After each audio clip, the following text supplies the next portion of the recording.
diamond ring wearing, kiss stealing, willing dealing, limo jet flying. We Rick flaring on us, flaring on us. We Rick flaring on us. You talking to the Rolex wearing, diamond ring wearing, kiss stealing, willing dealing, limo jet flying. We Rick flaring on us, flaring on us. Jet, we Rick flaring on us, flaring on us. It's apparent these girls staring. I'm Rick flaring, gold across my chest. I'm fresh to death, I'm Paul Bearing, not at all scary. One eye open like Betty Wops and fine to these circles that's going in like a carry shot. Woo! I'm going in like a Mary Pop off that Mary crop at the top flow at the Marriott. So questioning me is like questioning you. See, we the best dressed, so come and get blessed with the crew. Not one but two, different ways to slaughter your crew. Committed tat across the chest, I guess she blessed with the truth. People want to see them checks, representation of proof.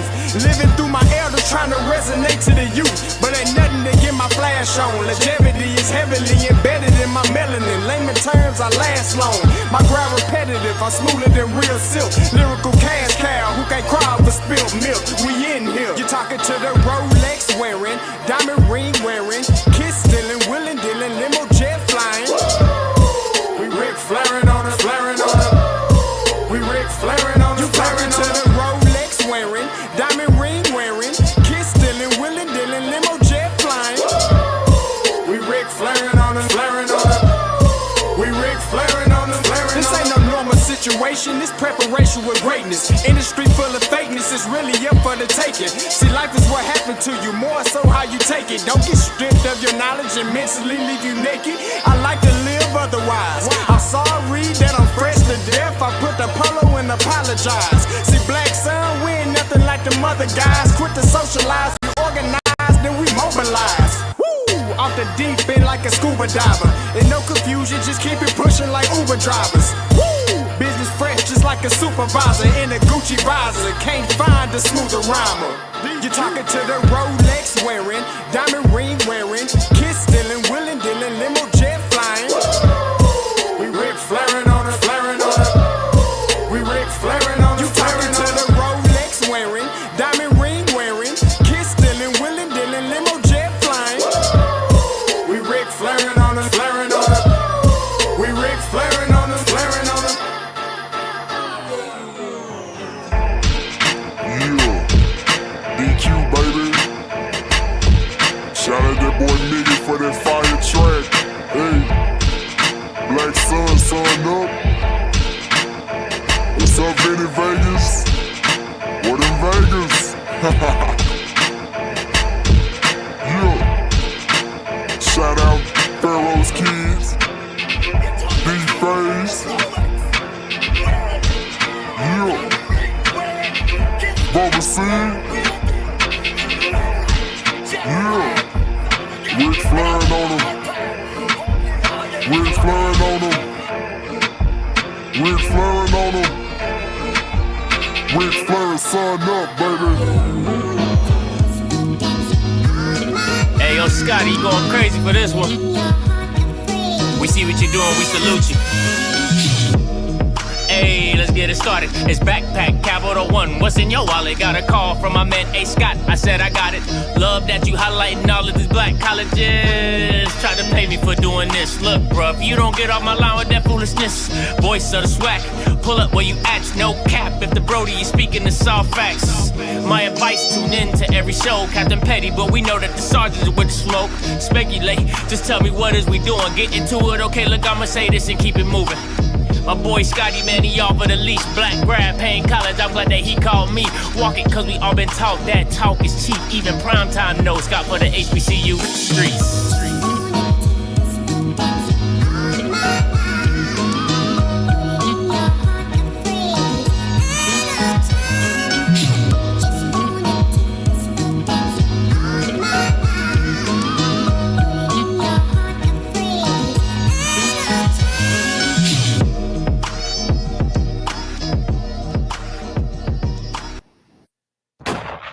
What is going on, everybody? You already know this. Your boy Scotty back with another one. Happy Saturday, man. Hope you guys are having, wherever you guys are watching this at your house, driving back from the game, wherever you at. I hope you guys are having an amazing time. Let me just go ahead and say that right now. Now, listen, I usually don't do like full week recaps. Like I usually do like a post game recap. But this week was just something else. It really was something else. And Perry got lucky. The only game I missed this week was the Alcorn and Alabama State game. Them picks about to look real different on Monday. Yeah, boy. About to look real different, but that's neither here nor there. We'll talk about that on Monday. Anyway, listen, the show, the only name I could come up with was the aftermath. Like, just like understanding the landscape of the land, just the aftermath of what has been transpiring in the SWAC. Now, the biggest thing for me is this: the SWAC, it is just a really, you know what? I can't even say it's a down year. The reason I can't say it's a down year because when I came into the season, I knew there would be a lot of parity, right? Like I knew there would be a lot of just like instability of who was good, who was not good, right? Like it was going to be a lot of that.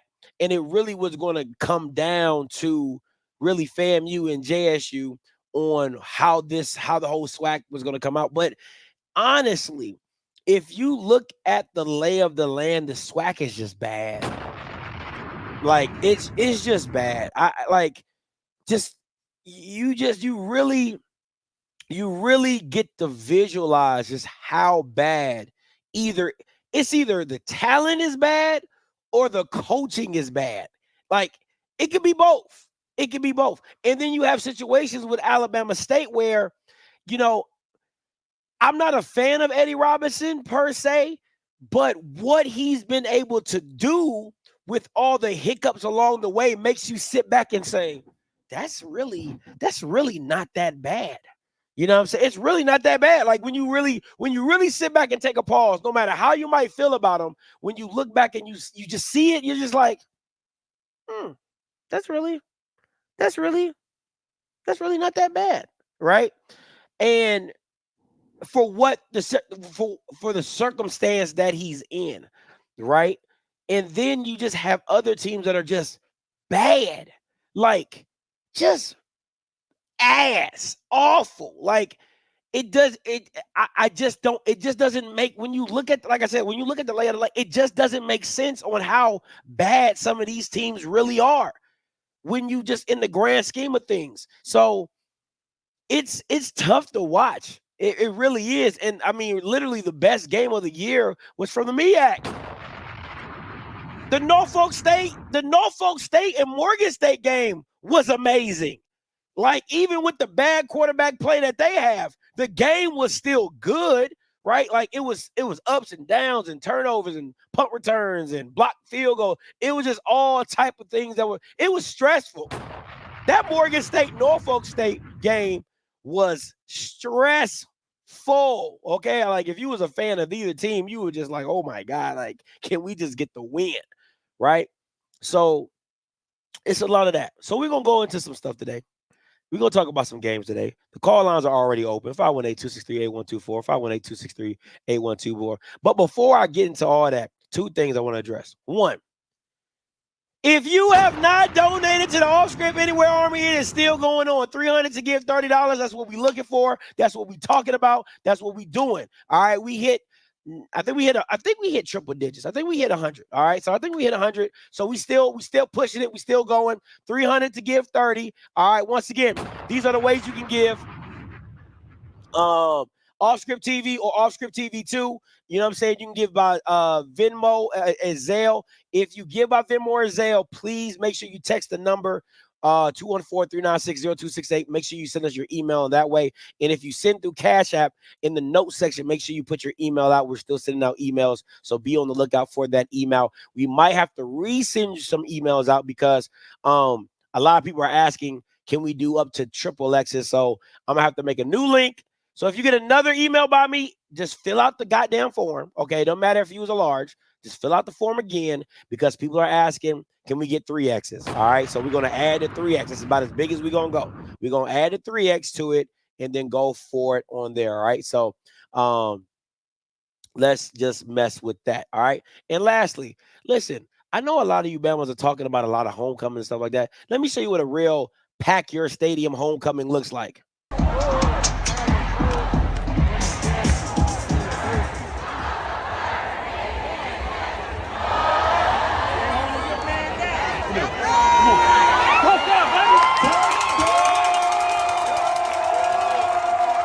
Shout out to my guy Steven, my FAMU side. He's a FAMU alum. He sent me this video. Now listen, let me break this down to you, right? Because the first thing Ohio State fans are gonna tell you, oh my God, we could do that if we had 20,000 seat stadium. Your mentality won't even allow you to do that. You get what I'm saying? Like, you're too busy asking, oh my God, where are your fans? Oh my God, why don't you fill up a side? Listen, I kept trying to tell y'all, Bamas, how can Ohio State talk about we trying to stripe out the stadium? You don't go past the bend. You don't go past the horseshoe. I'm seeing this. Listen, if you ever see a Jackson State homecoming video, this is how it looked. They start on the home side, right? They start and they stop right at the horseshoe, then they go back. They never go like this. They never keep turning. You see how Steven, my boy Steven, you see how he keeps turning? Let me show you how it looks. See how he keeps turning, right? He keep turning. He keep turning. He keep turning. See how he keeps turning? Let me show you how Ohio State do it. They'll show you the home side, right? They'll keep going, show you the home side. Then they'll stop right here and then go back. Oh, we packed out at homecoming. What?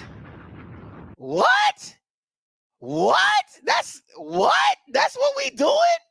I'm telling you, dog. You talking about Trump alternative facts? That's Ohio State fans. You talking about Trump alternative facts is Ohio State fans. How you gonna say 60,000 and you stop right here? This is what they do every year. They stop right here. Every year they stop right here. 60,000. Nah. This is what it looks like. This is what a home field advantage looks like, and that's what I tweeted about. This is what a home field advantage looks like. I don't ask Texas Southern to bring fans. I don't ask Alcorn to bring fans. I don't ask Southern to bring fans. It's not their job to bring fans. It is not. It is our job to make sure it look like carrots and peas all up in through this joint. And that's what FAMU does, right? So listen, I look at it like this, and this is what they be like, well, Scotty, we got a 60. You can't, this is what I hate about Ohio State fans. They brag about how big the stadium is. Then the first excuse they got, well, we can't fill it, it's too big. How you bragging about the stadium, and then the first thing you want to do is give the excuse, well, Scotty, it's too big. Bro, it ain't my fault. It ain't my fault that you bragging about what you doing, and then you can't fill up your own stadium. It ain't nothing else to do in Jackson. So how can't you get 50,000 black people in Jackson? Might as well use that jank like Hurricane Katrina. Just put people in the stadium. Hey, you looking for a place to sleep? Hey, you looking to take a shower? Come on to the vet. You need a drink of water? Come on to the vet. Miss me with all that, man. Miss me with all that. Anyway, let's get into today's show. Listen. First game up, UAPB, Ohio State. They got blown out. Next. Okay, I mean, like, what? I mean, what do you want me to say? They got blown out, 3-41. It was over. It was over. Just it was just god awful, ugly. Anyway, let's talk about this Grambling game. Oh my gosh. Oh my God. If you want somebody to talk about the Ohio State game, you got plenty of channels to talk about that. So if you're a Ohio State fan and you sitting around waiting for that, you can move along. All right. Anyway, let's talk about this Grambling State game. Now, mind you, let me see.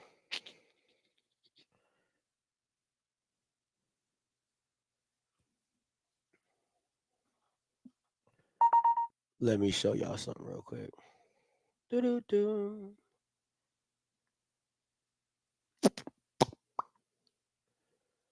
Because when I say I do this, I really do this. happened to the video? Dog, what is taking so long?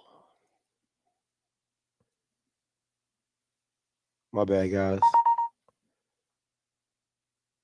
Jesus Christ. Can I get the video?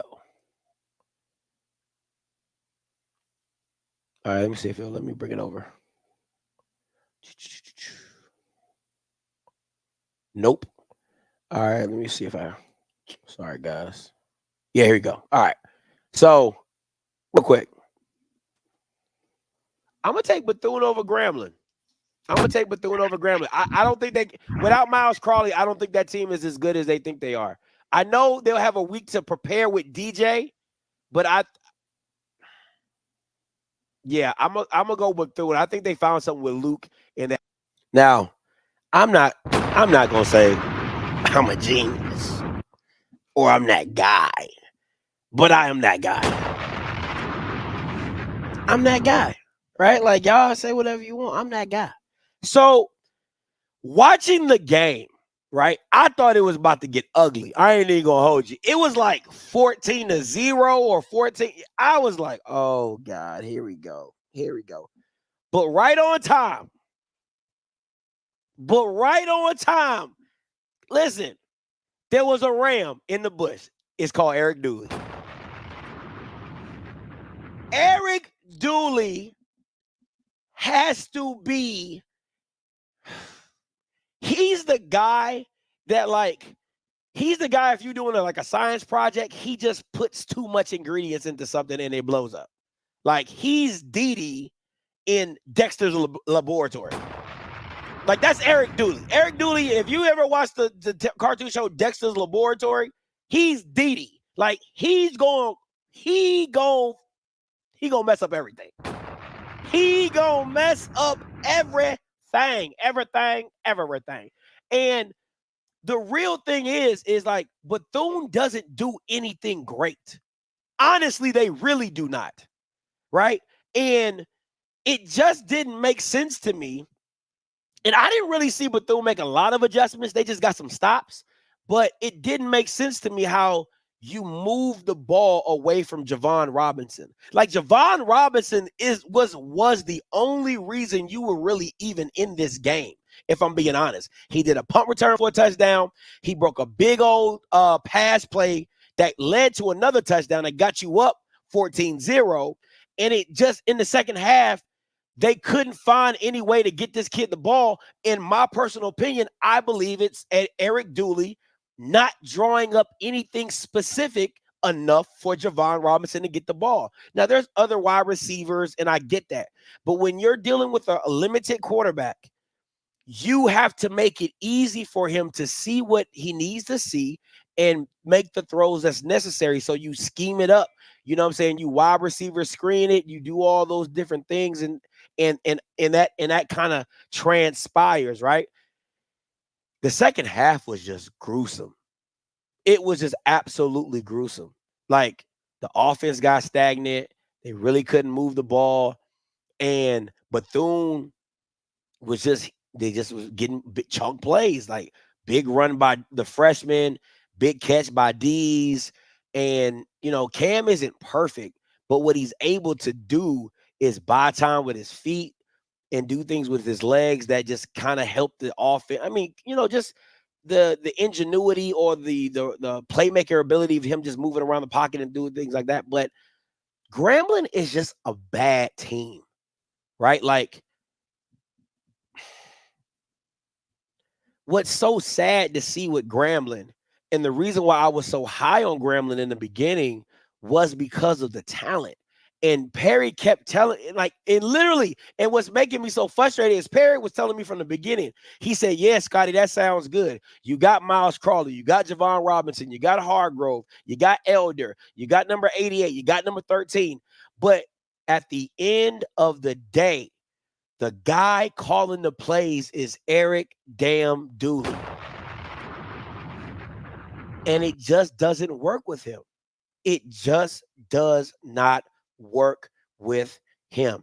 And at the end of the day, there has to be accountability held by Mickey Joseph, for hiring Eric Dooley. There has to be accountability for Travion Scott hiring Mickey Joseph, because if you're telling me you fired Hugh Jackson for this, I hope it's the same way I feel about Alabama A&M fans.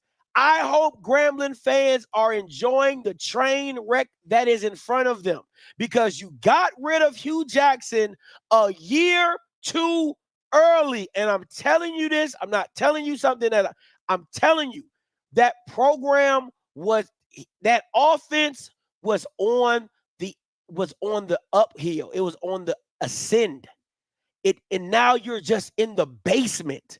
You're literally in the basement. And I'm telling you right now, and I tweeted at Ballhead Rick Fox, Ken Richard on Twitter, Hugh Jackson looking real nice right now. Hugh Jackson is looking real good right now. No matter how you want to flip it, no matter how you want to look at it, Grambling looks a hot mess with talent. A hot mess with talent. And that's what makes this team even bad. They look a hot mess with pretty much an all-SWAC linebacker. Let me tell you what you have on this team. You have a first-team all-SWAC wide receiver, Javon Robinson. There's no ifs and buts about it. There's not another receiver in the SWAC that is Javon and Javani. Javon and Javani are the two best wide receivers, and Jamari Gassett he could be in that case as well. But for sure, the two all-SWAC, Javani Gibson from UAPB and Javon Robinson, those are your two first-team all-SWAC receivers. So you got an all-SWAC receiver. You got, I'll say the way he's playing, he might be a second-team all-SWAC QB. Second team, Miles Carlton, right? Because he's regressed a lot this year, right? You got very complementary pieces with number 13, number 88. You know what I'm saying? I love Keeler Elder, whatever his name is. I think the running back 24, whatever. You know what I'm saying? So you have the talent on this team to be competitive, and it just looks bad. It looks bad. And I don't know how Travion Scott goes unscathed in this. He has to go. He has to be held. Listen, man, if it's one bus that I'm driving to the unemployment office and I'm picking up one passenger I'm picking up, and it's Travion Scott, and I'm driving his ass to that is my mission. That is my goal in life this year. Travion Scott has got to be fired from. There's no reason. There's no explanation of why you keep Travion Scott at the AD position at Grambling. You can't make it make any sense. You cannot make it make any sense at all. At all. He got to go. He got to go. I don't think there's any point of you firing Mickey Joseph. I think Mickey Joseph's going to leave. I'm just being honest with you. If I was Mickey Joseph, I'm not staying with these niggas. I'm not about to mess up my career to be at Grambling. You might not like how that sounds, but if I was Mickey Joseph, I'm not staying. I'm not. I can get paid more money with less headaches at the Power 5. Mickey Joseph is a legend in recruiting at the Power 5 level. Why would I stay at Grambling? Come on, man. That don't even make no sense. So I wouldn't be, if I was Mickey Joseph, I would be on the first thing smoking out of Grambling at the end of the season. And I'm out. Deuces. For what? Why stay? Why? What does he have to prove? The only thing that he's doing is messing up his own legacy, if I'm being honest. That's it. Because listen, if you can't win at Grambling, you're not going to get another head coaching job. Let's just break that down. A, you're black. 2, you couldn't win in the HBCU conference. And you saw what Deion did, and I'm not saying he's Deion, right? But you see what Eddie George is doing. Took him a couple years, but, he's doing it, right? So It's in a hell of a game at UT Martin, by the way. Right? So it's not benefiting you unless you are out here, unless he was literally out here dominating. It does not benefit you to stay at Grambling. Now, if he does stay, you got to get a whole new coaching staff. You got to. There's no reason that Eric Dooley and Jason Rollins are on your staff next year. They haven't shown you anything. They haven't proved to you anything. So why would they be on the staff again next year? So at the end of the day, if I'm Mickey Joseph, it's either one or two things. I'm completely overhauling my staff next year because I know I can get talent in here. I know I can recruit. But at the end of the day, can I coach the talented kids that I get? And I don't think, as of right now, I don't think they have the staff to do that, especially with Eric Dooley at offensive coordinator. Just ain't happening. It just ain't happening. So, Grambling fans, that G stands for garbage. Garbage. Okay, yeah. I'll tell you what the G mean. Garbage. Okay? With the accent over the E. Garbage. You guys are trash. Straight ass to cheeks. Bad. You losing to Bethune? Bethune? Come on, man. Any competent coach could beat Bethune with that Grambling team. I'm so serious. Grambling is that talented. You could have just beat them off talent alone. But to each his own. Next up. Listen, I keep telling y'all. I keep telling AM. I keep telling Alabama. Listen, man, just enjoy the ride of being bad. Okay? Because what Maynard and Alabama A&M do really well, Alabama A&M is like the suspenseful movie that you think the black person is going to live, but they die right at the end. That's what Alabama A&M is. Alabama A&M is the horror movie where the black dude, you think, oh, he's good. He's about to make it. And then he dies like 5 minutes before the ending. That is Alabama A&M. Because throughout the whole, you're like, oh, okay. Oh, hi. Okay, I see how this. Oh, nigga dead. God damn it. He died. That is what Alabama A&M does to their fans every week. Every week, you think you got a chance. Every week, you think you got a shot. They bring you back just to let you down. I mean, literally, that is what this goes down to. Shout out to T-Set, man. If any Southern fan hits me up talking about some Noah Biden, I'm going to smack the shit out you. Because Noah Biden cannot hold a candle to T-Set. And this is what I'm saying. The only reason Noah Biden should even touch the field ever again is if he gets hurt. And let me explain to you why. There's no logical, if you're watching the same game that I'm watching, there's nothing you can tell me that T-Set and Noah Biden, you can't say, Scotty, T-Set and Noah Biden, they're like one and the same. No, they're not. No, they're not. No, they're not. They're not. Not even close. Right? Do they both have their flaws? Absolutely. But I would rather go with the guy with the most upside than the guy that we just know what he is. You know what Noah Biden is. You know what he is. There's no fixing that machine. You know what Noah Biden is. T-Set has the higher ceiling. He needs the reps. If T-Set is going to be your guy, you need to be giving him all the reps possible. So when you come into year 2 of T-Set, he's ready. He's on a mission. He got it. He know it. Because you're going to have Terrence Graves for a while.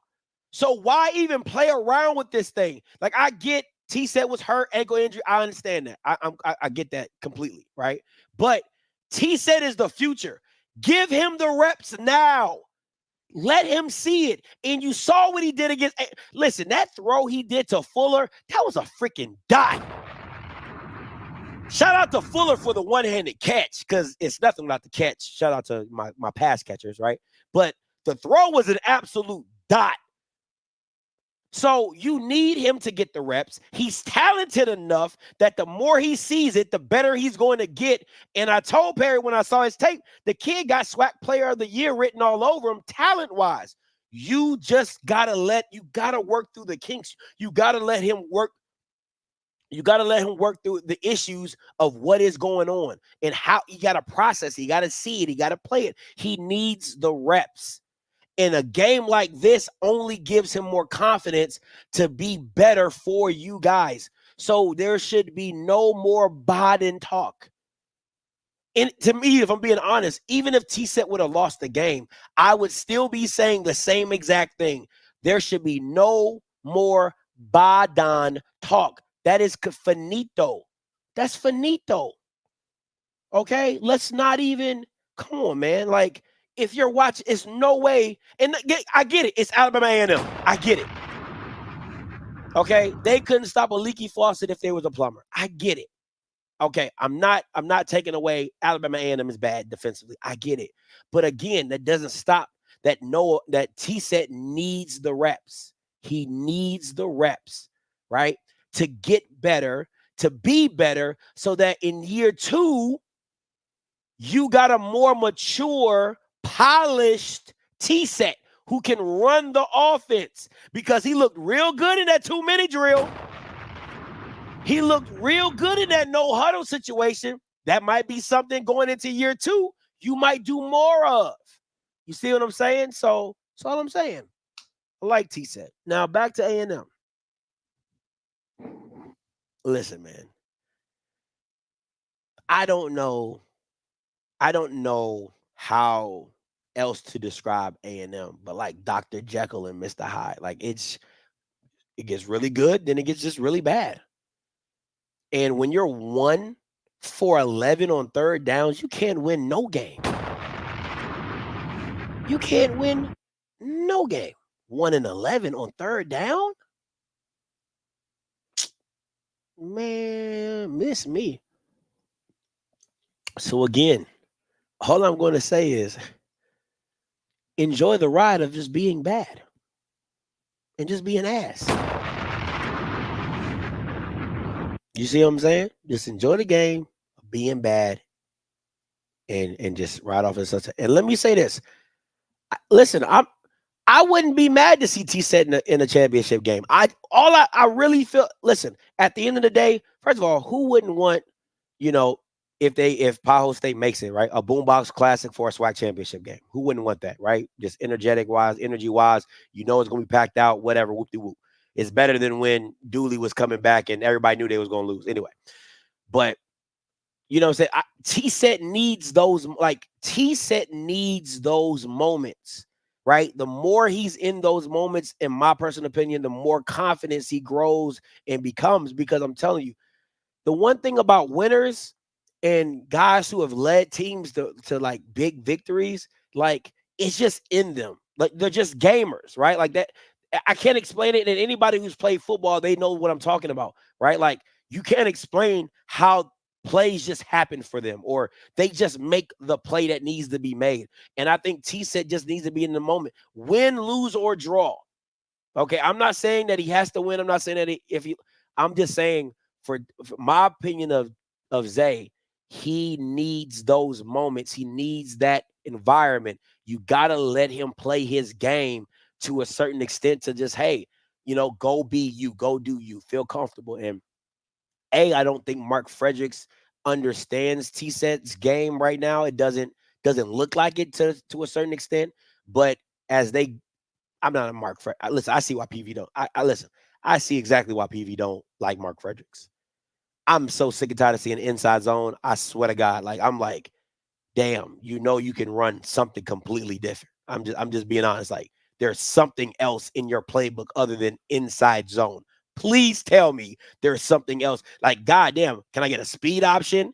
Can I get a reverse? I mean, just show me something other than inside zone run. Just please and thank you. Please counter, pull, outside stretch. I mean, anything other than inside zone run. Goddamn, I'm like, how many times are we going to run this one play? But that's neither here nor there. You guys won the game, so Whoo, Jesus. I mean, God, dog, man. I struggle. I struggle watching Mark Fredericks. I ain't even gonna hold you. 82-12 coming to you. I struggle. I struggle. Hey, Yeah, turn your background down for me. If wherever you watching me at, turn it down, and you can talk. hey, Yes, sir. from what I saw from Frederick this game, brother, it looked a lot different. Like the play calls a lot. It wasn't the 4 or 5 plays that seemed to me what happened against Alcorn because it was just run up middle, run up middle, run up middle, and then mesh. This game, I saw a lot of like comeback routes, I guess, like more out routes with the set. I don't know what Noah about it in the playbook is so like slim because he can only do so much. Mm-hmm. That's just my point of view from what I saw. I don't know if you saw anything different from what happened, like from what you watched or whatever from the highlight tapes. No, I watched And the with game. No, Grambling, I watched the game, and I agree with you. Even the I saw the tight end get involved way more in this game than I had seen all season since the beginning. And that's what I've been waiting for. I've been waiting for Fuller to get involved. Like, he's a good asset, right? You know, seeing Chandler get in, I mean, number 4. I think number 4 caught a couple passes. You know, just seeing those guys. Like, Morris. yeah, just seeing those guys get more involved. But I think that's because of the skill set of T-Set. You can open up the playbook and throw it. And T-Set doesn't have an accuracy issue. Noah Biden has an accuracy issue. Like when he's on, it's good. When he's on, but when he's off, he is off. And it's just bad off, right? So I think with T-Set not having so much of an accuracy issue, you can call a lot more pass plays for him. But my thing is, with a young guy, you need your Kobe Dillons, you need your CJ Russells, you need those guys to get off, and you got to find other ways an inside zone run to get them off. That's all I'm saying. Like, Yeah, because I see no creativity with oh that. my Like, God, you don't run any yes. outside. Like, it's just halfback dive, run up middle, and one time it'll break for 8, and next time it's stopped for -2 yards. It's just hideous. It's bad, man, and I think that's what limits your team. Is T-Set's a great playmaker. He's a really good passer, but you need the balance of the running attack and just making it look different. Like, I don't even see jet sweeps. Like, I do not understand what Mark Fredericks does throughout the week. I'm like, bro, just go watch somebody else, anybody else. Matter of fact, just go watch South Carolina State. And just figure something. I mean, anything. It just doesn't look creative. And you have the backs to be. You got, bro, Kendrick Rhymes' vision is nasty. Like, if you ran stretch with him to where if he could, like, he can see it and cut back. Like, I remember a play against Alcorn. The play was designed to go to the right of the center. He jump stopped to the left side and shot up and made it. I said, oh my God, like, he's that good vision wise, but you don't get to see it because you keep stuffing him up the same gap every time, but you don't let him read it. Like, I'm sorry. Go ahead. I'm rambling. Go ahead. I'm sorry. Yeah, I don't know if Chandler Winfield got hurt or not because he's been posting like he hadn't. I don't see him involved in the offense at all. That's just me because it's been looking like hasn't been hurt because I've been seeing him in pads, but yeah, I think he messed up his back from what I thought. I think somebody said he either had like really bad back spasms or something like that, but I think he messed up his back. Yeah. Because he tried out in the beginning, he tried to use him, but he didn't use him enough, is what I'm saying. Like, his playmakers aren't used enough. Dupree is used somewhat to his extent, and that's only on the mesh across the middle. Yeah. It's just bad. What happened with Grambling? Like, did Grambling just, because I know Miles is out and Dooley's just they can't. Okay. See, the thing, I think people don't really understand how difficult it is. Okay, let me I'm trying to get my words together. It's not normal for a lot of OCs to be able to match play calls based on their quarterback, right? Like, if you're like Miles Crawley is a thrower, DJ Bailey's a runner. So now you have to you gotta minimize.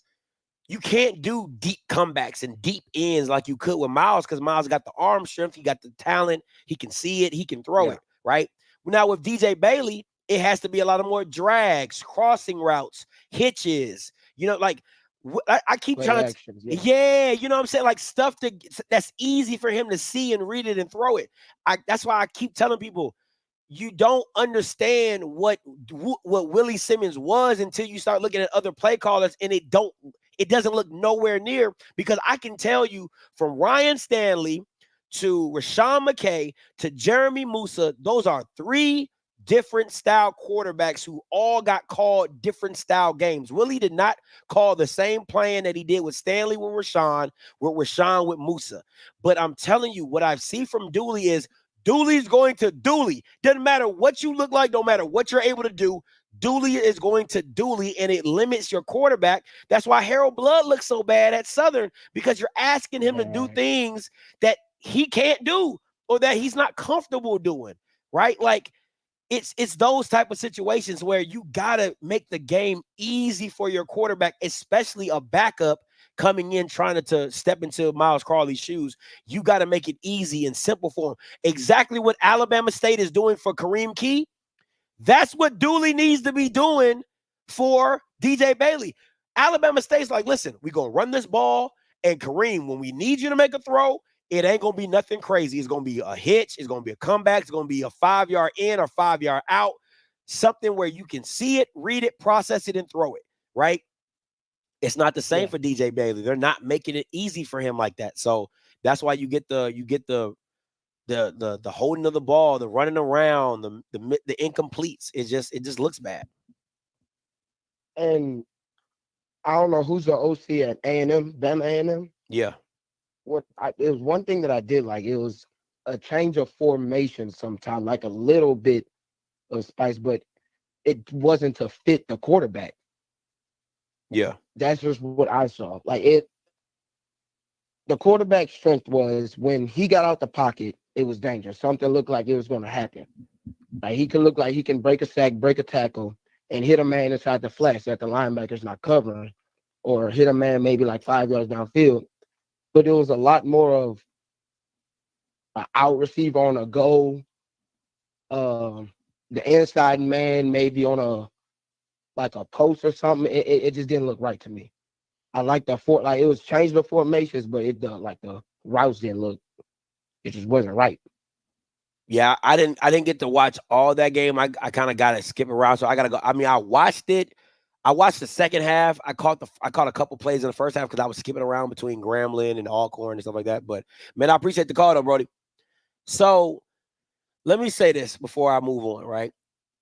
With the Alabama A&M game. I'll tell you this. I appreciate that they didn't take Xavier Langford out. I appreciate that. That's the only thing I can really say I appreciate, because I hate that they do that. I really hate that they take him out, then put Quad in, and then take Quad out, and then put Xavier back. I appreciate that they let Xavier work through his mistakes and try to make the game, try to come down at the end and win the game, and he didn't. But I appreciate that they did that. And listen, shout out to Southern, man. And they pulled it out. Shout out to Southern, they pulled it out. All right, next up, listen.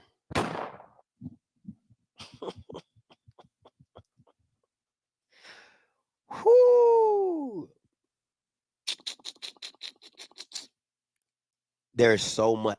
I think, okay, there's so much to this game, but a lot of it's going to feel like I'm hating on Alabama State, but I'm really not hating on Alabama State. I just think that I'm like, a lot of stuff that Alabama State scores on, I look at myself and I'm like, how did y'all let this happen? Because you know what they are. That is to me the biggest indictment to anybody losing to Alabama State. You know what they are. You know what they do. You know what they can't do. And yet and still, like, okay, I'll give you a perfect example. And please, listen, let me say this. I love Malachi Bailey. All right, I want to be very clear. I love Malachi Bailey. I'm a big fan of Malachi Bailey. But this is my issue, right? The touchdown that led Alabama State to win the game, right? It's 3rd and 1 or 4th and 1. They're on the 30. They're on their own 30, 35. And they shift to an unbalanced formation. Now, mind you, see, this is why I say coaching is really bad. And you can say whatever you want. They're in the shotgun. They shift to an unbalanced formation. There was some confusion. Alabama State calls timeout, right? After the timeout, they do the exact same thing. They're in shotgun. They shift to the same unbalanced formation. I'm looking at the play. I'm like, hey, listen, I'm not a defensive guy, but I can tell that the formation's unbalanced. They got you out leveraged to the right. You might want to shift. You just might want to put your guy on the outside of the tight end just to kind of squeeze, because it's to the boundary. So it's to the short side of the field. So if you're not on the outside of the tight end and they hook you, it ain't nothing but green grass. It ain't nothing but green grass.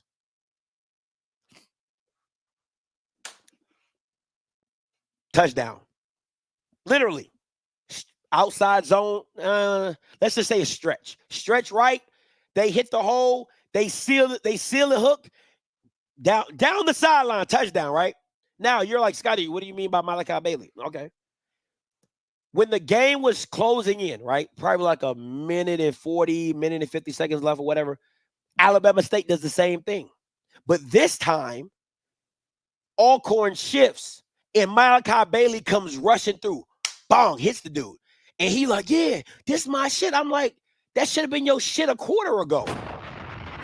Don't get hyped now. You didn't stop the touchdown. Maybe it's just me. I'm sorry. I apologize. Maybe it's just me. But don't get hyped now. Y'all didn't stop the shit when it mattered. When they made it 20, when it was 17-14, and they scored and made it 21-17, where were you then?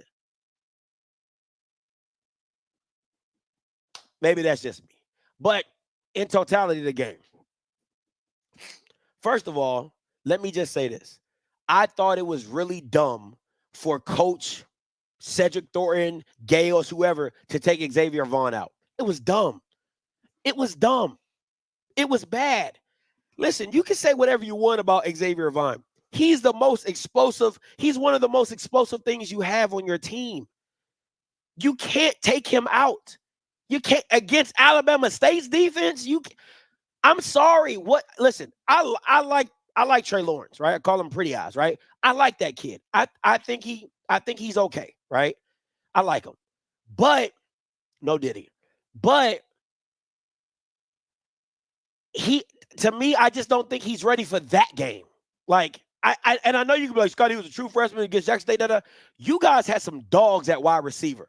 Montario Hunt, CJ Bowler. Like, y'all had some dogs at wide receiver that he really didn't have to think. He just threw the ball, right? You don't have those guys now. You don't. So you need a quarterback that is able to move and have the flexibility to get up, get out. Listen, when that freshman, he's not a freshman now, but when they put Trey Lawrence in the game, they were teeing off. They were straight teeing off on that Bama. It was dog. I swear to God, I felt like I was getting rushed at watching the game. I was like, oh, shit. Like, I'm like, oh, I was feeling for the kid. I'm watching. I'm like, watch out. Ooh. They were coming everywhere. No Diddy. They were coming from everywhere. It did not feel like he had time to throw the ball at all. It didn't matter what was going on. Did not feel like he had time to throw the ball. And that's why you need an Xavier Vaughn. No matter how bad he was playing, I do not care. You gotta live and die with him. I hate that he got hurt, because I think if Vaughn's in that game, you probably win that game. If I'm being honest, I think if Xavier Vaughn finishes out the game, you probably win that game. But he didn't. He gets hurt. That's what he does. He's fragile, so whatever. But there was just like the play that oh my gosh, the play that Kareem Key threw the touchdown on. What is the DB looking at? Like I'm looking at it like, I'm like, bro, what are you? Oh, Jesus Christ. the receiver had to be like 5 yards behind the DB. I mean, beat bad, just bad. And I'm like, what are we doing? What is this? Like, it just doesn't make sense, man. I'm so serious. Like, when you watch the game, you're just like, how are we getting beat by the basics? Alabama State is not doing anything exotic. They're not doing anything crazy. They're not even creative in how they do it. It is literally line up and run. Like, line up, run the ball. Line up, hitches and goes. Line up, toss sweep. Line up. It's nothing creative. They barely do motion. So I do not understand. And I'm going to say this again, and I'm going to keep saying it. First of all, G got to live with this, because this is your guy. And he gets on his platform and he gets on there, and this was my guy, and I'd ask for this guy. Explain to me, my guy. Like, you're a you were the defensive coordinator, and your defense is getting beat by a team that is beyond average offensively. Beyond average. They're on their 5th string quarterback. How are you losing games with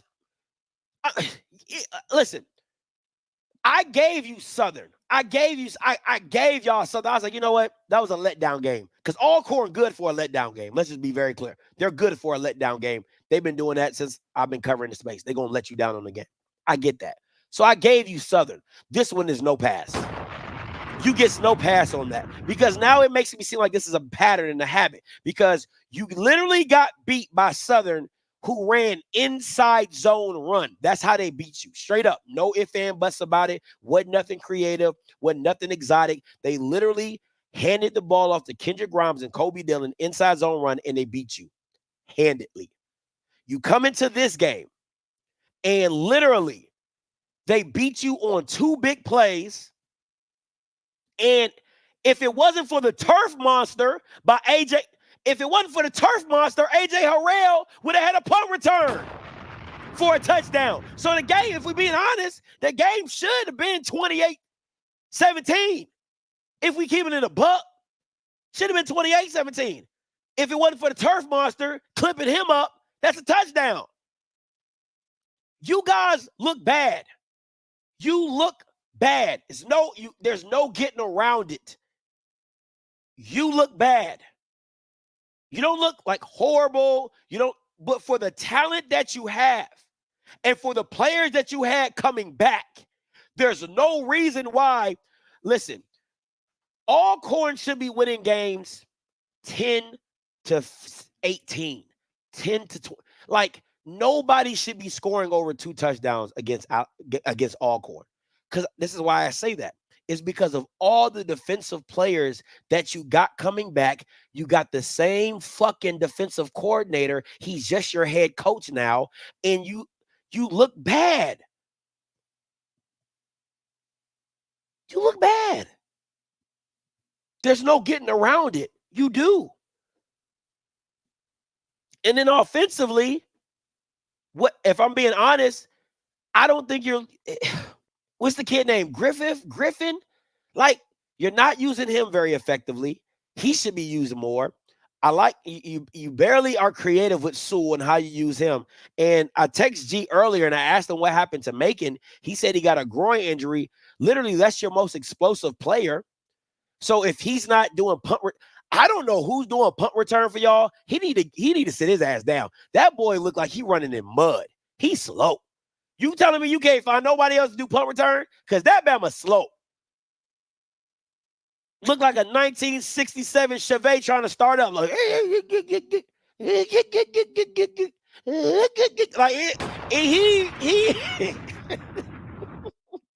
that man was slow. Okay, find somebody else. Find somebody else. Find somebody else. It's not about it. Oh, Jesus.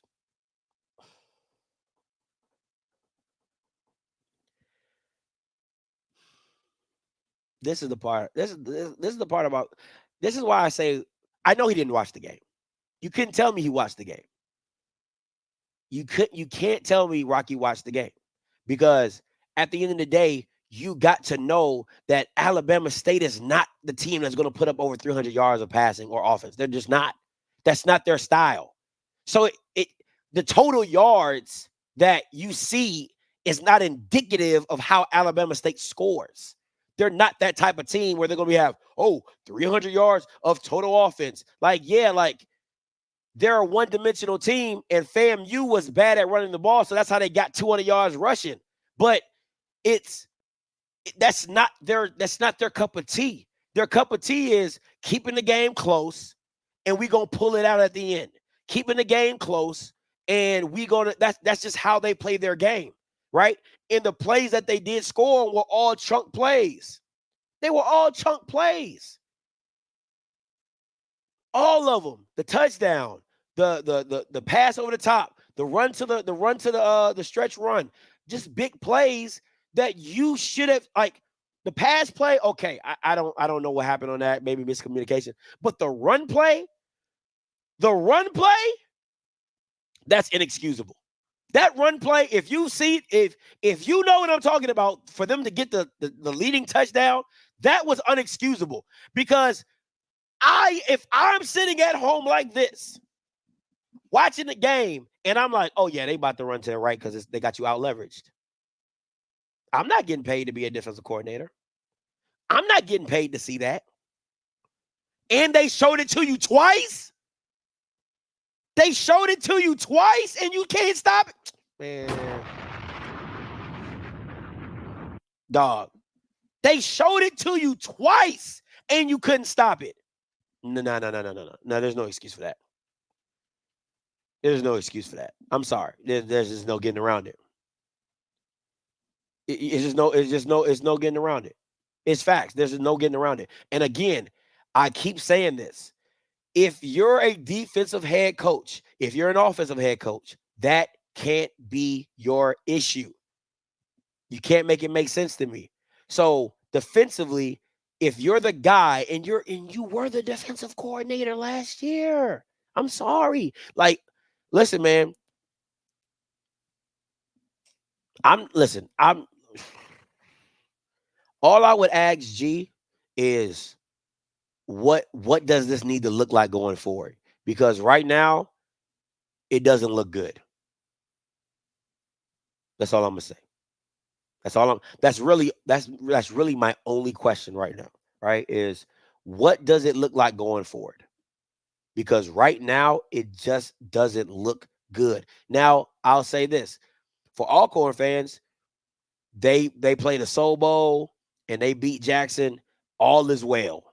All is well. Oh yeah, we good. Oh yeah. Let me just say it now. That ain't enough for me. That ain't enough for me. It'll be a great win, but that's not enough for me. It's just not, because it just doesn't. And don't get me wrong, Alabama State's defense is good. So I'm not trying to take anything away from them. They're a great defense. A really great defense. But at the same time, what are you doing to challenge the eyes of the defense? What are you doing to challenge the leverage? Trying to out leverage the defense. And there was a couple plays, and I know Peasy's gonna know what I'm talking about, that I felt like they didn't set those plays up really well. And Alabama State started teeing off on those plays, right? And in a play that Peasy and anybody who watched the game, Alcorn, gonna know, though, that running back flare that he kept throwing, like he would catch it, he would catch it and throw to the running back.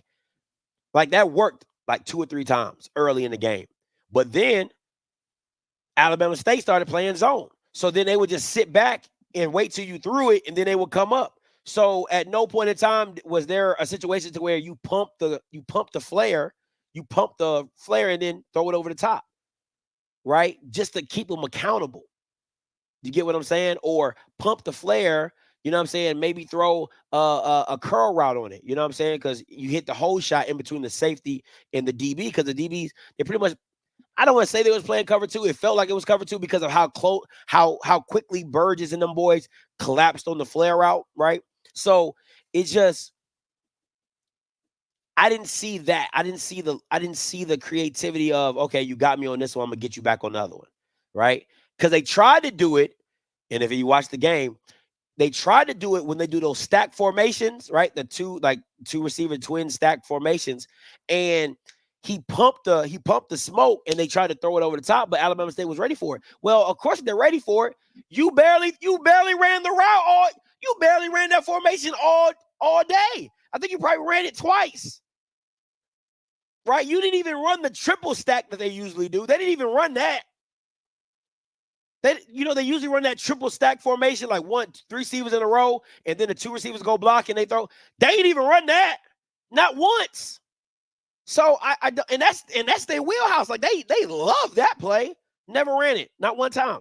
And sometimes you just run that just to see how Alabama State is going to line up and defend it, right? Because if they don't defend it well, or if they overcommit to it, okay, we should have numbers in the box. And if they bring people in the box, well, we should have numbers to the field, right? So you don't even, it just was a lot of, it didn't look good. That's all I'm saying. Offensively, it just didn't look good.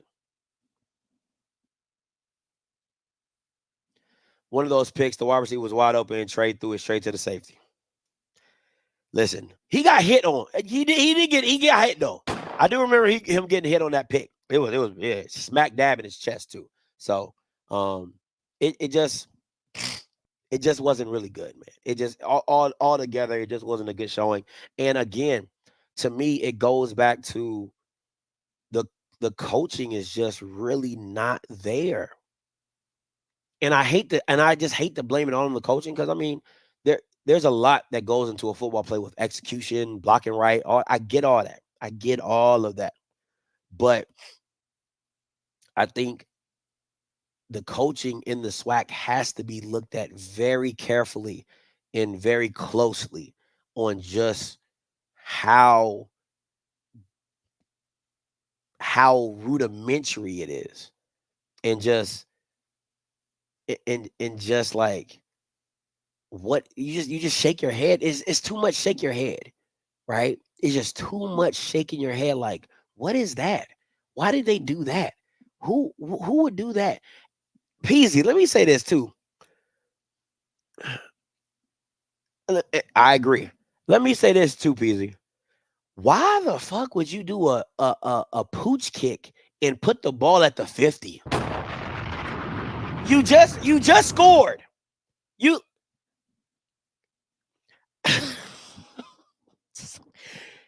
Dog, I'm like, what? You just scored, and then you pooch kick. The ball goes out of bounds, and you put him at the 50? Like, I was just like,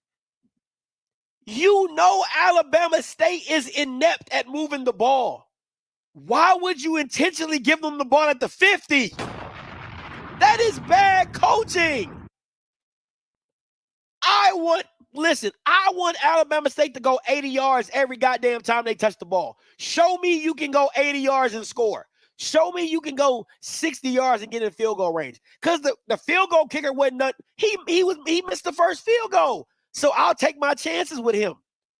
But to deliberately pooch kick it, the ball goes out of bounds, and you give them the ball at the 50? Now, I can't remember if they scored. I don't think they scored off that drive or whatever. But the principle is why. That's my whole thing. Just why? Right? Just why? I didn't understand it. I didn't understand it. I just shook my head, man. Like, that's all you can do when you're watching some of this stuff. It's just literally shake your head. And it's the same thing. I'll say this about the UAPB and Jackson game. Right? I'm a big fan of Tony Hall. Big fan.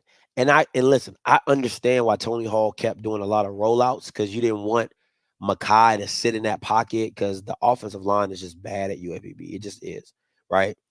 But some situations you can't keep rolling out the pocket, because, and I'm gonna be very clear, because I'm not trying to double talk myself, right? Like, Scotty, well, if the line is bad, you roll out. Yes, you're supposed to move the pocket, right? I get that. You're supposed to move the pocket. But in moving the pocket, you also limit the field of vision for most quarterbacks, right? Like you don't want him to be rolling to his right and throw back across his field, throw back across his body to the middle of the field, right? So it's those type of situations. I feel like he rolled out just a little too much for me. I think in certain situations you just gotta let Makai be Makai and find it, see it, and all that type of stuff. But it's tough, man, when you're just not as talented as a team across from you and your O line is bad. I mean, they just are. They've been all season. Um and it's tough. It's just tough when I feel for Makai because I saw it in the UCA game, and it just got bad. It got ugly really quick because if you got a D line that can get penetration, it's not much Makai Higgins can do, and he's just looking to run because that's all you can do, right? So it just is what it is at the end of the day. But shout out to Valley. Almost put off the upset against PV. 1760 PV beat Valley. It was it was ugly. It was I watched a little bit of that game until they had a power outage down in Valley. All the power got shut down and the stream got knocked off. It was crazy. The announcers came on. It was like, we apologize. The scoreboard. They said the scoreboard went down. The replay system went down. Like literally, all the power at Valley got shut down. So, and then they continue the game still. But those are just some of the situations that had transpired.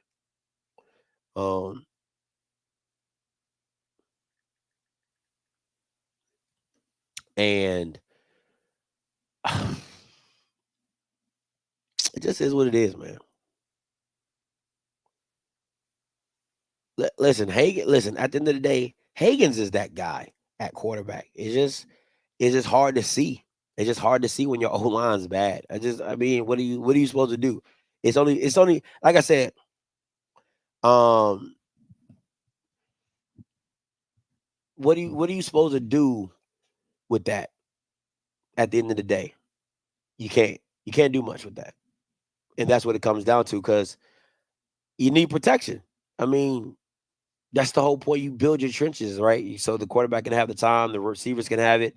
It's just I hate it for him because that's the type of kid you want to see on a really good team really do some special stuff. Like if he's on Tennessee State, if he was on Alabama State, if he's on Southern, if he was on FAM, if you saw Makai Higgins on another team, he's the SWAC player of the year, and it's not even close. You get what I'm saying? Like he's the offensive player of the year. It's not even close. He's that good at quarterback, but it's tough when you ain't got no line. How do you feel about the play call for FAMU tonight? Not sure if you answered. Miss Haynes, let me say this. You know how I'm gonna answer it in like a female's terms, right? And I hope you understand this because I don't know how much you know football, but I'm gonna answer it in football in a female's in a female analogy. How would you feel if your boyfriend, your husband, if you're married or if you're dating, right? He comes home on your birthday, on the biggest day of the year, your birthday, and he doesn't bring you flowers, right? But you tell him, hey, I love flowers. I like flowers. You know what I'm saying? Okay, so you work. But I'm going to give it to you a female version just to help everybody else out, right? So I like flowers. Why didn't you bring flowers, right? So you tell him, next time I want flowers. So then, a couple weeks later, he brings you flowers. It's like you that's what you're supposed to do. You get what if you kind of get my drift, like what I saw today was what you were supposed to do against Jackson State. I'm not giving you kudos for something that it just all of a sudden hit you in the head that maybe we're a passing team. Maybe I should go deep. Maybe I should use Jeremiah Pruitt.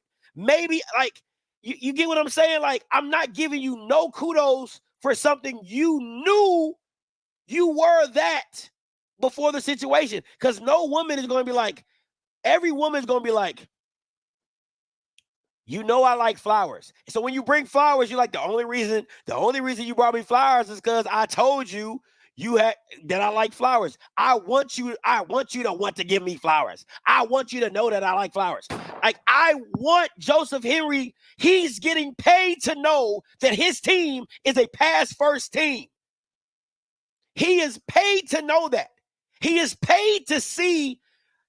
If you look at the stat line, there's over like 8 receivers with a catch. That is what Daniel Richardson is. Daniel Richardson is a facilitator beyond belief. There was over 8 receivers with a reception. No, I'm not giving you kudos for that one. I'm not giving you no kudos for that one. I can't do it. Cannot do it. Won't do it. Oh yeah, listen, he good. Hey, he good for one. He gave you 2, but he good. Daniel Richardson is always good for 1 pick. Just count that on the books. Just put that on the books. He's good for 1. Right? So, you know what I'm saying? So, no, I hate that it took him this long to figure it out of what his team was. That is my issue with him. So he gets no kudos from me. Because you should have been Jeremiah Pruitt. Jeremiah Pruitt looked like a fucking man-child out there. Miss Haynes, did you see the catch? Did you see the catch on the sideline? The Bama turned around, caught the joker one-handed. Come on, man. You couldn't have used him against Ohio State? You couldn't have used him against Ohio State? Like, what are we talking about? That is my frustration. Let me get with you on that, right? Because I know how Ohio State fans can finagle this. Jace is the actual quarterback for Texas Southern. And I said they were going to put up at least 14 and 21 points. I said that. I didn't care how the game was going to go. They was going to put up 14 and 21 points. It was going to happen. It didn't matter, right? If Jace was the quarterback at Texas Southern when Jack State played, he would have put up 14 and 21 points anyway.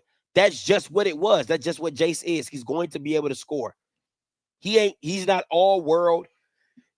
He's not all swag. He's not none of that. But he's capable, right? He's capable to throw the ball. The guy that y'all played, that Bama's not even capable to throw the ball. And if he would have played against FAMU today, FAMU would have shut him out too. It's very simple. So, yeah, miss me with that. All right. There you go. Anyway, so, but thank you, Miss Haynes, for the question. Because I'm not giving Joseph Henry no credit for that. None whatsoever. So, and shout out to Lockhart. That kid got some, that kid is FAMU. That kid is Florida.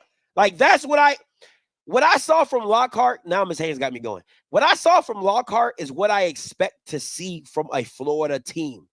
Like, crazy speed. You're in the heart of Florida. I need to see wicks flying. I just need to see dreads flying. Okay? Because you're in Florida. Like, literally, spin around 3 times, throw a rock, you'll hit a kid with dreads that runs a 4.3, 4.2. Very simple. Right? Like, it should, like, explosiveness and fast, and that should not have an issue. And that's what's so shocking to me. I'm not gonna lie. That's what's so shocking to me about Ohio State's team and FAMU's team. Like, FAMU should have more explosive backs. Like, that should be like an even keel. But it's like Jackson State and everybody else when it comes to like explosiveness at the running back room position. He's like, man, like, ain't nobody running explosive backs. Like, don't get me wrong. Terrell's he's from Atlanta. Like, you in Florida, you can't find no explosive backs, like no little short scat back to be like beep, beep, beep, beep, beep, and be gone. Like, come on, man, you gotta be better than that. So, my point exactly, right? You just use that kid however you need him to do, whatever. You know what I'm saying? So,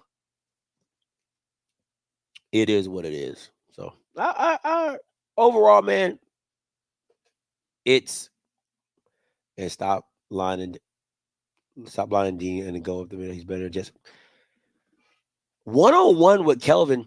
Miss Haynes, you preaching today, okay? 2 pre's in a day. 1-on-1 with Dean on a flare, on a Texas route, on a screenplay is deadly. But again, Joseph Henry, if you want to run up the middle, put Bo Somerset in there, put Thad Franklin in there. And if I'm being honest, right? If I'm being honest,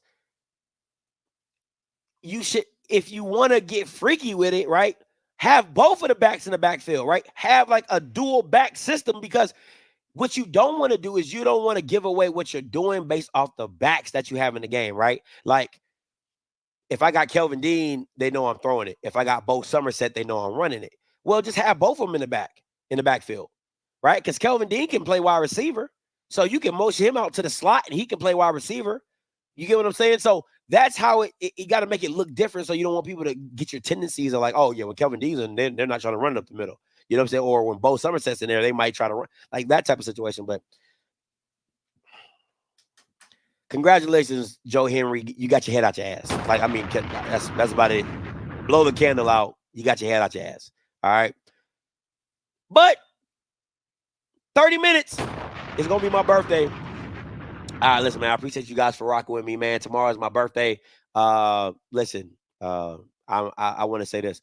I am happy to see 35. I am happy. I am grateful for the support. I'm grateful for the viewers. I am grateful for, my family, my wife, my kids, man. 35, 34 was special. 33 was special. And man, appreciate you guys, man. Thank you so much, Peasy. And 35 is just gonna be even more special, man. And it's been a long road, man. If I really told you guys my story, it would be it would be something like, wow, Scotty, like you went through all that. Yeah, I went through all that. It's been and a couple of you guys know, like I've talked about it. I know, right? You feel me? I'm getting up there, man. I'm getting up there. You know what I'm saying? So it's been a ride, man. It's been a ride. It's been a journey. And I'm just grateful for the moments and the people I've met, man. Paris and Mr. Campbell and Mr. D and Rocky and Perry and Rube and Varick and who else? Mr. Body, Andrew, Miss Body, BJ, Uncle Flood, all the people that I've met on this journey along the way that have become so instrumental in my life, to see 35 and to have, it's like a virtual family, you know what I'm saying? Like, it's like a virtual family. So I appreciate y'all, man. I really do. I can't express it enough. I really appreciate you guys. I appreciate you guys for not canceling me, man. I thank you guys for not canceling me, man. I really appreciate it. Here's Mr. Campbell. What's up, Mr. Campbell? Look, man, I want to call in before you go. I just got in. I know it's your birthday, but I want to say something to you. I've been to several SWAC games, especially the last two. I went to Jackson. I went down to Tallahassee. I went when we played South Carolina State. And not one time did somebody not walk up to me and say, man, Mr. Campbell, I love Scotty. I love what y'all do. Tell Scotty, man, we need to come down here, man. That lets me know that you're doing the right thing. Now, you're not perfect. I'm always here to make sure I keep you right. But for 35 years, for you to hit 35 and the trajectory that you're going to be on, man, and the people I talk to all in Tallahassee, and I'm talking about young, old, in between, they watch your show, man. They watch your show. So that lets me know you're doing the right thing. But I always want you to know you can keep being better. So see, let your good be better and let your better be the best. That's what the goal is now. So you turn 35, your insurance gonna drop, gonna pay a little money with Jodeco. You know what I'm saying? So that's a great thing, man. But like I say, but man, listen, I'm proud of you, and I want you to keep doing your thing. Now, I'm just gonna say, the old lady did come up to me now. Said, Mr. Campbell. I said, yes, ma'am. She said, you the one being on Offscript. I said, yes, ma'am, I do. You tell Offscript, I just love him so much. I just love him so much. I watch every time. But you tell him he can't be cursing all the time now. He curses a little bit. but not all the time. So she just say, you curse a little bit. She just said, don't curse all the time. But that just let you know, man, an old lady I've never met, FAMU alum, support her rallies, and she watches you, man. So like I said, I want you to keep doing what you're doing. I'm going to keep supporting you. I'm going to keep having your back. And I want all the people that watch, say good, bad, indifferent. This brother's trying. And if you see something doing wrong, don't front him. Just call him like I did. Help him to be better. Support him. Because I'm going to say this, and I'm going to keep saying this. We are lucky to have, and I'm going to say this to all these YouTube channels. We are so lucky that these young, because y'all are young black men and women are telling our stories. Sometimes they don't always tell them the way we want, but at least we are telling those stories. So, man, I wish you a happy birthday. I'll call you tomorrow. But I just want to tell you, man, for me to be at Tallahassee, Florida, and I'm not making this up because, I'm not no liar. Yeah. At least 100 people. I could not stop. And what's crazy is my friends, a lot of my older friends, they don't know anything about the YouTube thing I do. And they're like, Steve, who the hell are you? We know you're a big dog, but bro, who is Mr. Campbell? Like, why do people call you Mr. Campbell? I said, bro, that's my YouTube family. I said, that's my YouTube family, and they watch us, and we have a good time. And we represent FAMU. We represent the SWAC. I love Jackson State. I love Grambling. And they see me on there, and they see the love that I give to these schools. So, man, like I said, keep doing what you do, because people are watching, man. People are watching. And like I said, I'm going to wish you a happy birthday. And to my Jackson State people, congratulations on homecoming. Be safe out there. Have a good time. To my family people, be safe out there. Have a good time. And, man, hey, man, we're going to get back in that on Monday, man. So this is outspoken, baby. Yes, sir. You already know what it is. Appreciate you, Mr. Campbell, right. As always. Love you. Love you, man. All right, love you too. Peace. Yeah. 8572 coming to you. Hey, what up, Scotty, man? What's up? Just want to say happy birthday to you, man. Man, I appreciate that, and man. Like Mr. Campbell say, man, we got to support our own. Like I say, man, I really wasn't in historically black colleges. I ain't going to lie.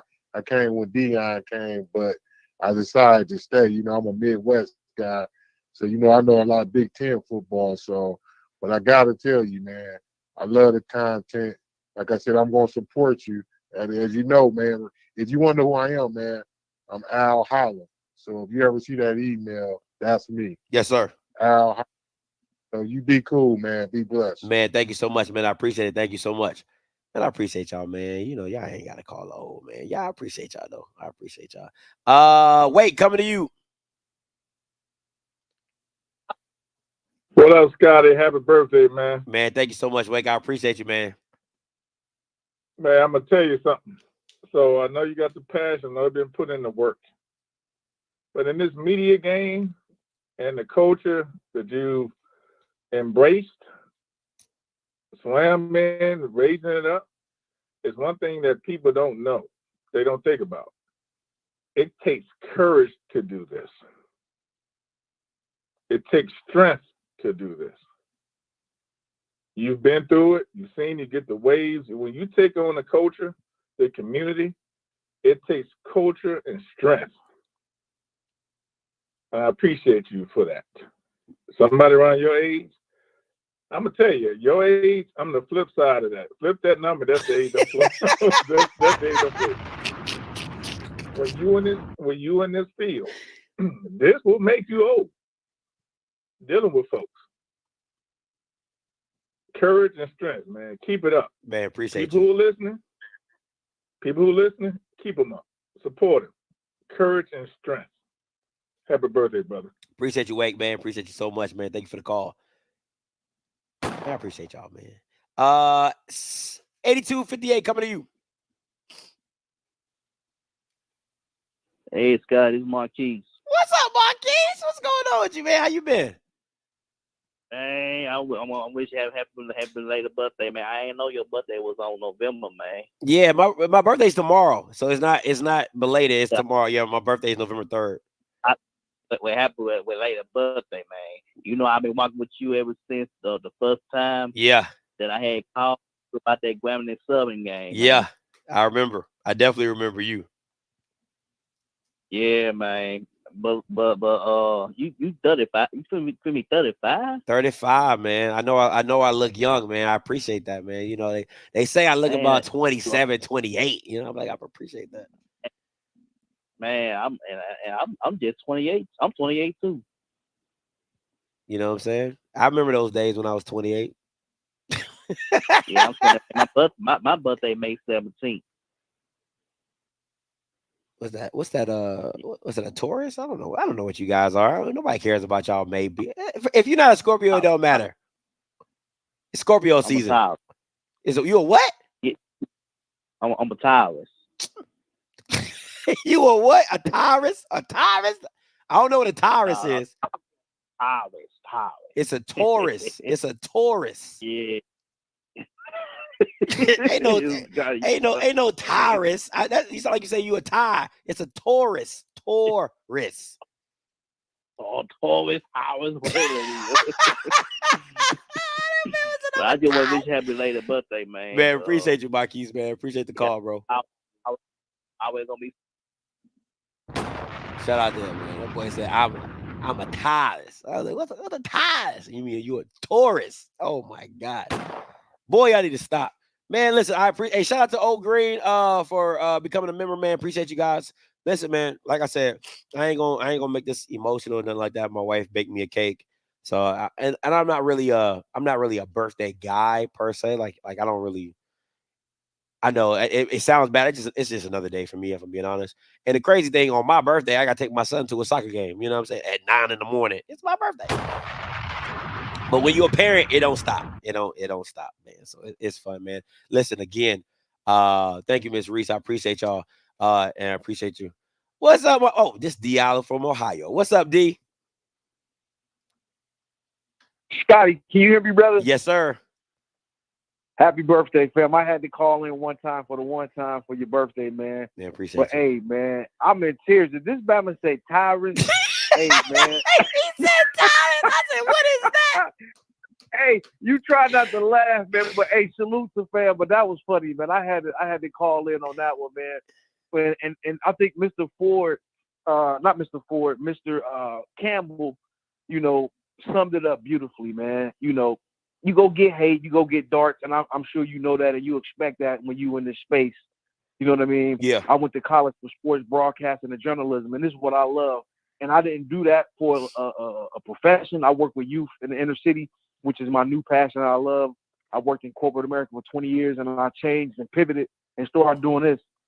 And I love it, man. And I can tell watching this podcast and watching you grow from the prime days till now, you love what you do, man. And to me, that's when you know you living your life's purpose, man, when you're doing something that you love and the people love you. You go have your haters, of course, but the people love you, as you can see, people calling in, showing love, people that are members, you know what I'm saying, people that rock with you and, see you out in the public. So, man, I'm just proud that you continue to do what you do, man, and you give great information. People thought you was a fluke, man, and I'm glad you stayed in the HBCU space. You've shown that you know football. You break it down with the best of them. You watch these games. You watch these kids develop, and you give great insight and great critique, man. And that's why people rock with you.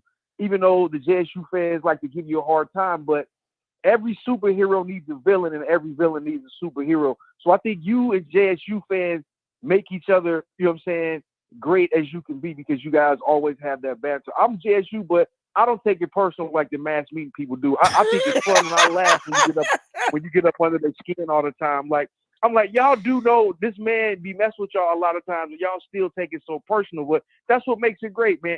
Like I said, every hero needs a villain. Every hero needs a villain to go up against. But again, shout out to you, and shout out.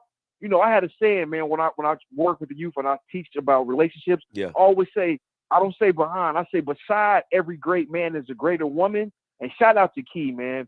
I've been married 22 years myself coming up this year. Congratulations, and I know man. how much a woman has to sacrifice when her man is out front doing the work and he's in the front a lot of times.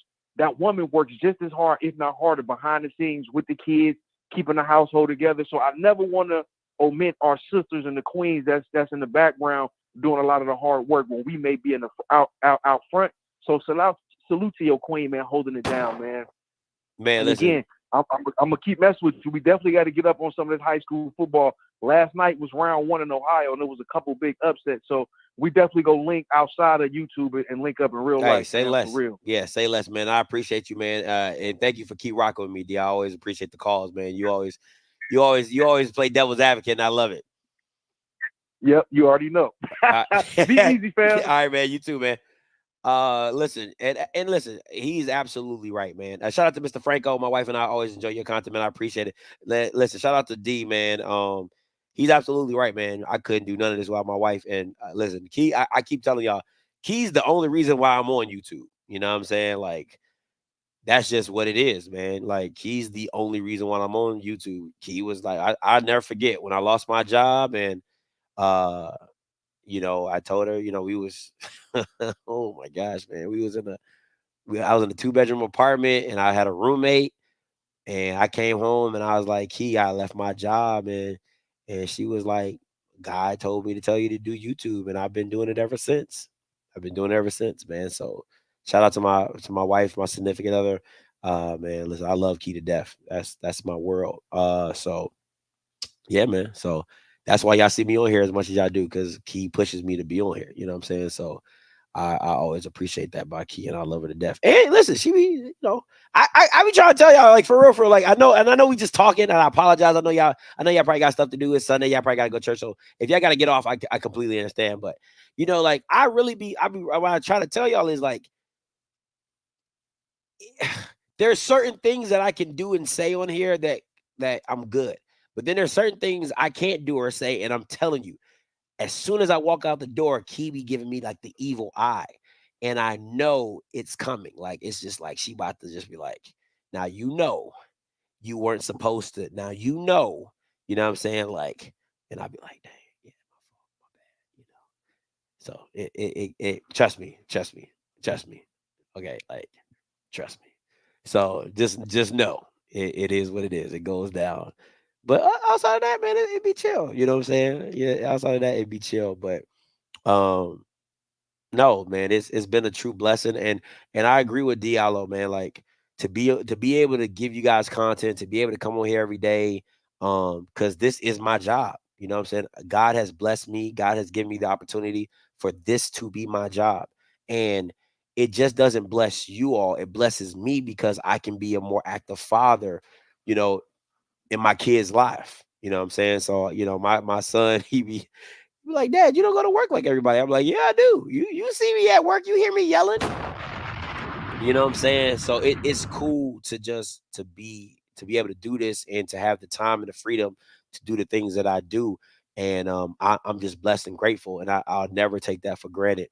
And even for every member that subscribed, for every person that subscribed, for every person that pays or gives to this platform, from the I'm going to keep saying it until you guys understand, like, I'm truly grateful, because and anybody trying to start anything, and anybody trying to be a YouTuber or whatever, you got to understand there was a time where I didn't have 300 viewers, I didn't have 500 viewers, I didn't have 800 or 900 viewers on a live stream or whatever, right?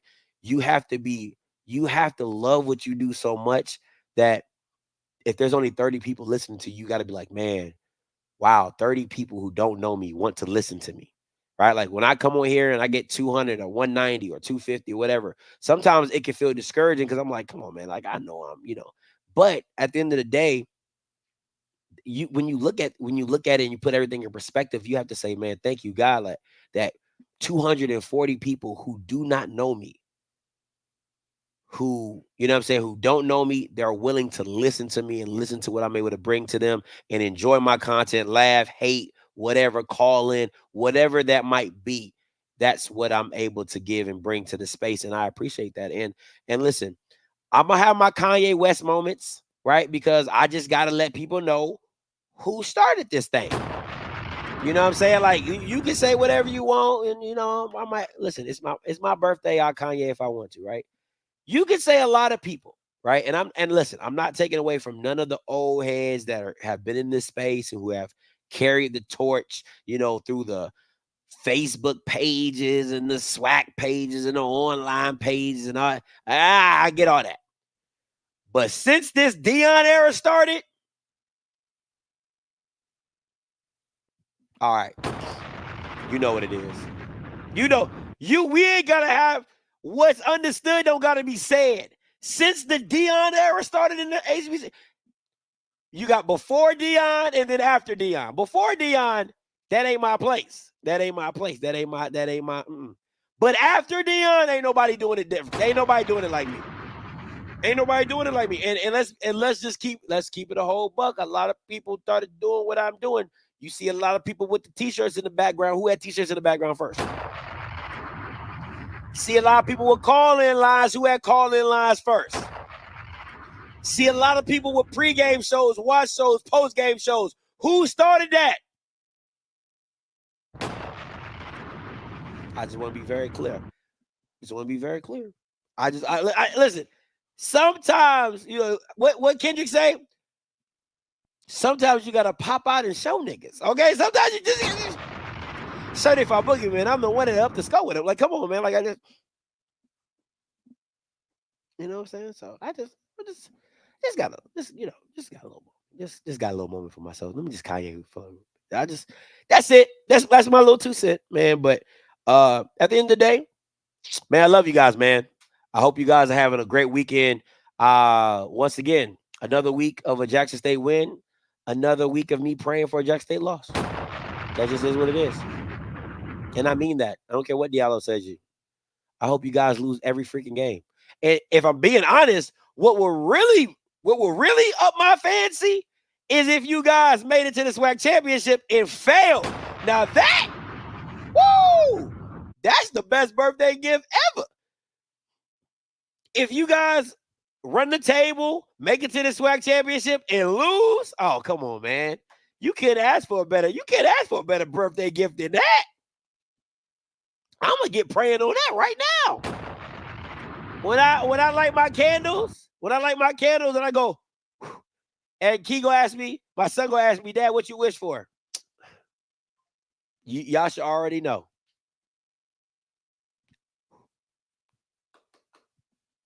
Listen, until next time, you know what I'm going to do. I'm going to holler. God bless. And if you want to give to my birthday, you can give to the Offscript Army. 300. Looking for 300 people to give $30. All right. You can give in 2 ways. All right. Offscript TV or Offscript TV 2. You know what I'm saying? So that is what it is. Or you can give it through Venmo, Zelle as well. Make sure you put your note, your email in the note description. All right. Make sure you do that. All right. So please, if you want to give to me or anything for my birthday, please give to the Offscript Anywhere Army. 300 people giving $30. Okay. Offscript TV, Offscript TV 2. Make sure you put your email in the note section, as well as Venmo and Zelle at Scotty@itsoffscript.com. Listen. As always, man, I love you guys, man. You guys be safe out there. Enjoy your weekend. I'm going to enjoy mine. Until next time, you know what I'm going to do. I'm going to holler. God bless.